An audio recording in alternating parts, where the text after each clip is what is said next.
जय हिंद दोस्तों, कैसे हैं आप सब। I hope you are doing well. आज के इस लेक्चर में बच्चों हम लोग पढ़ने वाले हैं दिल्ली पुलिस कांस्टेबल के प्रीवियस ईयर के जो क्वेश्चंस चल रहे हैं उसका अगला लेक्चर, और ये है हमारा लेक्चर नंबर 24। और इससे पहले जो है हमने टोटल 23 लेक्चर पढ़ लिए हैं। आई गेस आप लोगों ने वो सारे के सारे लेक्चर्स लगा लिए होंगे। ठीक है बच्चों, आपको बता दूं, आप हमें जो है इंस्टाग्राम पे फॉलो कर सकते हैं, टेलीग्राम पे फॉलो कर सकते हैं और फेसबुक पर भी फॉलो कर सकते हैं, और इवन आप हमें व्हाट्सअप पर भी फॉलो कर सकते हैं। तीनों के चारों के जो लिंक है वो आपको डिस्क्रिप्शन में मिल जाएंगे। ठीक है बच्चों, तो चलिए आइए आज की जो अपनी क्लास है उसे शुरू करते हैं। सबसे पहला क्वेश्चन कहता है बच्चों, for which classical dance form did Sunaina Hazarilal receive the Padmashri award. Sunaina Hazarilal ने किस शास्त्रीय नृत्य के लिए पद्मश्री प्राप्त किया था। ऑप्शन है बच्चों ओडिसी, भरतनाट्यम, कथकली या कथक। तो यहां पे सही जवाब है बच्चों option number D, that is Kathak. और कथक जो है किस राज्य का डांस है, तो यूपी का है बच्चों। ठीक है, और इनके बारे में बता दूं अगर मैं आपको सुनैना हजारीलाल जी के बारे में, तो इनको 2011 में पद्मश्री मिला था। ठीक है, जिससे रिलेटेड क्वेश्चन है, तो 2011 में इनको पद्मश्री मिला था। और सन 2003 में इनको संगीत नाटक अकेडमी पुरस्कार मिला था। सन 2003 में इनको संगीत नाटक अकेडमी पुरस्कार जो है वो इनको मिला था। और 2015 में बच्चों 2015 में इनको मिला था लाइफ टाइम अचीवमेंट अवार्ड। क्या मिला था?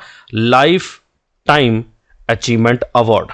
ठीक है बच्चों, तो ये था हमारा पहला क्वेश्चन। आई गेस ये सारा का सारा आपने अच्छे से नोट कर लिया होगा, अच्छे से समझ लिया होगा। उसके बाद नेक्स्ट क्वेश्चन बच्चों, नेक्स्ट क्वेश्चन कहता है musician Sikkil Mala Chandrasekhar is associated with which of the following musical instruments. यानी कि संगीतकार सिक्किल माला चंद्रशेखर का संबंध निम्नलिखित में से किस वाद्य यंत्र से है।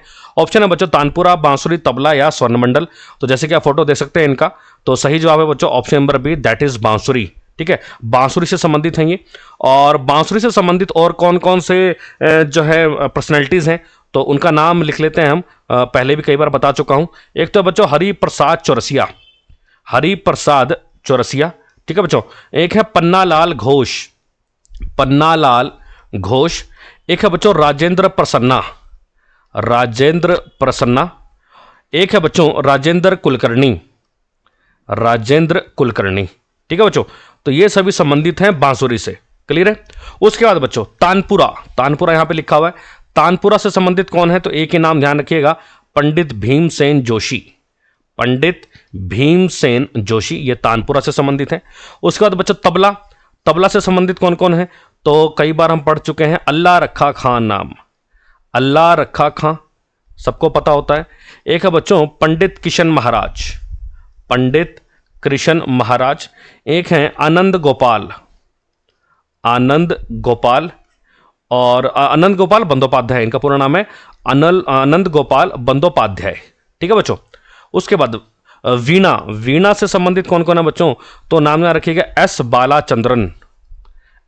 बालाचंद्रन। और एक नाम याद रखिएगा जयंती कुमारेश। ठीक है बच्चों, तो ये सारे के सारे अलग अलग म्यूजिकल इंस्ट्रूमेंट्स और उनके प्लेयर्स के नाम थे। ठीक है बच्चों। उसके बाद नेक्स्ट क्वेश्चन हमें क्या कहता है, नेक्स्ट क्वेश्चन कहता है my country my life is the autobiography of which of the following farmer deputy prime ministers of India. कहता है my country my life Bharat के निम्नलिखित में से किस पूर्व उप प्रधानमंत्री की आत्मकथा है। ऑप्शन है मोरारजी देसाई, जगजीवन राम, लालकृष्ण अडवाणी या सरदार वल्लभ भाई पटेल। तो आप फोटो देख सकते हैं बच्चों, यहां पर सही जवाब है option number C, Lalkrishna Advani ji की आत्मकथा है जिसका नाम है माई कंट्री माई लाइफ। ठीक है बच्चों, और ये जो आत्मकथा है ये सन 2008 में पब्लिश हुई थी। ठीक है, और लालकृष्ण अडवाणी जो हैं वो 2002 से 2004 तक भारत के डिप्टी पीएम थे, डिप्टी प्राइम मिनिस्टर थे। और क्वेश्चन पूछ ले कि भी पहले भारत के डिप्टी प्राइम मिनिस्टर, पहले भारत के उप प्रधानमंत्री कौन थे, तो उनका नाम है बच्चों सरदार वल्लभ भाई पटेल। क्या नाम है, तो सरदार वल्लभ भाई पटेल। इनको आयरन मैन ऑफ इंडिया भी कहा जाता है, आयरन मैन ऑफ इंडिया। ठीक है, तो ये इनको कहा जाता है। तो आई गेस ये सारे के सारे पॉइंट्स आप लोगों ने अच्छे से समझ लिए होंगे। उसके बाद नेक्स्ट क्वेश्चन कहता है बच्चों who is the author of बादशाह नामा। कहता है कि बादशाह नामा के लेखक कौन है। ऑप्शन है अबुल फजल, बैराम खान, सदुल्ला खान या अब्दुल हामिद लाहौरी। तो इसका सही जवाब है बच्चों option number D, Abdul Hamid Lahori. ठीक है बच्चों, इन्होंने ही लिखी थी बादशाह नामा। अबुल फजल ने बुक लिखी थी अकबरनामा। अबुल फजल ने लिखी थी बच्चों बुक अकबरनामा। अकबरनामा पेपर में नाम मिले तो मिलेगा आईना ए अकबरी, ठीक है, दो नाम है इसके, अकबरनामा या आईना ए अकबरी, ठीक है। और ये जो अबुल फजल थे ना बच्चों, ये ही अब्दुल हामिद लाहौरी के गुरु थे, ये भी ध्यान रखिएगा। क्वेश्चन अगर ऐसे पूछ ले कि अब्दुल हामिद लाहौरी के गुरु का नाम बताइए, तो जवाब क्या हो जाएगा? जवाब हो जाएगा अबुल फजल। और अबुल फजल जो हैं ये क्या थे? ये अकबर के दरबार में नवरत्नों में से एक थे। पढ़ा होगा आप लोगों ने अकबर के बारे में। तो अकबर के दरबार में जो नवरत्न थे ना, उन नवरत्नों में से एक थे कौन? अबुल फजल, ठीक है बच्चों।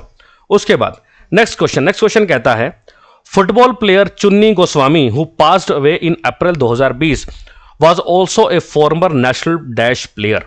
क्या कहता है कि फुटबॉल खिलाड़ी चुन्नी गोस्वामी जिनका अप्रैल 2020 में निधन हो गया था, वे राष्ट्रीय स्तर के भूतपूर्व डैश भी थे। और क्या मतलब ये स्पोर्ट्स खेलते थे? ऑप्शन है स्विमर, तैराक थे, आर्चरी निशानेबाज थे, गोल क्रिकेट प्लेयर या गोल्फ प्लेयर। तो यहां पे जो सही जवाब है बच्चों वो है option number C, cricket player, ठीक है। इन्होंने जो है फर्स्ट क्लास क्रिकेट खेली है, प्रथम श्रेणी की क्रिकेट खेली है, और साथ में ये फुटबॉल भी खेलते थे। और आपको बता दूं 1962 में जो एशियन गेम्स हुई थी बैंकॉक में, 1962 में जो एशियन गेम्स हुई थी ना बच्चों बैंकॉक के अंदर, वहां पर इनको गोल्ड मेडल मिला था। मोस्ट इंपॉर्टेंट है एग्जाम पर्सपेक्टिव से, ठीक है। और इन 15 जनवरी 2020 को 15 जनवरी 2020 को इनका 82nd बर्थडे था, 82वां इनका जन्मदिन था, ठीक है। उस दिन डाक विभाग ने जो है क्या किया था, इनके नाम पर टिकट जारी की थी, ठीक है। डाक विभाग ने क्या किया था, इनके नाम पर टिकट जारी की थी 15 जनवरी 2020 को, ठीक है। और 1962 में इनको मिला था बेस्ट स्ट्राइकर ऑफ एशिया का award, best striker of Asia का अवार्ड मिला था इन्हें 1962 में। उसके बाद 1963 की अगर मैं बात करूं तो इनको मिला था अर्जुन अवार्ड इनको मिला था 1963 में। और 1983 में इनको मिला था पद्मश्री अवार्ड। कौन सा मिला था? पद्मश्री अवार्ड, ठीक है। और सन 2005 में इनको मिला था मोहन बागान रत्न। ये भी एक अवार्ड है, अवार्ड का नाम क्या था? मोहन बागान रत्न। क्लियर है बच्चों? तो आई गेस ये सारे के सारे अवार्ड, सारे की सारी चीजें आप लोगों ने अच्छे से नोट कर ली होंगी। उसके बाद नेक्स्ट क्वेश्चन हमें क्या कहता है बच्चों? नेक्स्ट क्वेश्चन हमें कहता है which of the following sports award is given for outstanding performance over 4 consecutive years. निम्नलिखित में से कौन सा खेल पुरस्कार 4 वर्षों तक लगातार उत्कृष्ट प्रदर्शन के लिए दिया जाता है? ऑप्शन है Dronacharya award, Arjun award, Maulana Abul Kalam Azad trophy और ध्यानचंद अवार्ड। तो यहां पर जो सही जवाब है बच्चों वो है option number B, that is Arjuna award.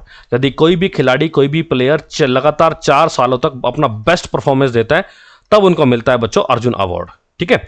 Dronacharya award आप सब लोगों को पता ही होगा, कोचेस को दिया जाता है, प्रीवियस लेक्चर्स में हम पढ़ चुके हैं, जो बेस्ट कोच होते हैं उनको दिया जाता है। और जो द्रोणाचार्य अवार्ड है बच्चों, द्रोणाचार्य अवार्ड ये शुरू हुआ था 1985 में। कई बार एग्जाम में पूछा जाता है द्रोणाचार्य अवार्ड कब शुरू हुआ? 1985 में। और अर्जुन अवार्ड कब शुरू हुआ था? तो अर्जुन अवार्ड शुरू हुआ था बच्चों 1961 में। 1961 में से शुरू किया गया था, ठीक है। अच्छा, मौलाना अबुल कलाम आजाद बच्चों, यहां पे आपको नाम आ रहा है मौलाना अबुल कलाम आजाद। तो ये जो है देश के पहले शिक्षा मंत्री थे, ठीक है, देश के पहले शिक्षा मंत्री थे।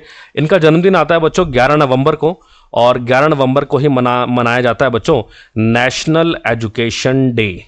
नेशनल एजुकेशन डे यानी कि राष्ट्रीय शिक्षा दिवस कब मनाया था? 11 नवंबर को, ठीक है बच्चों।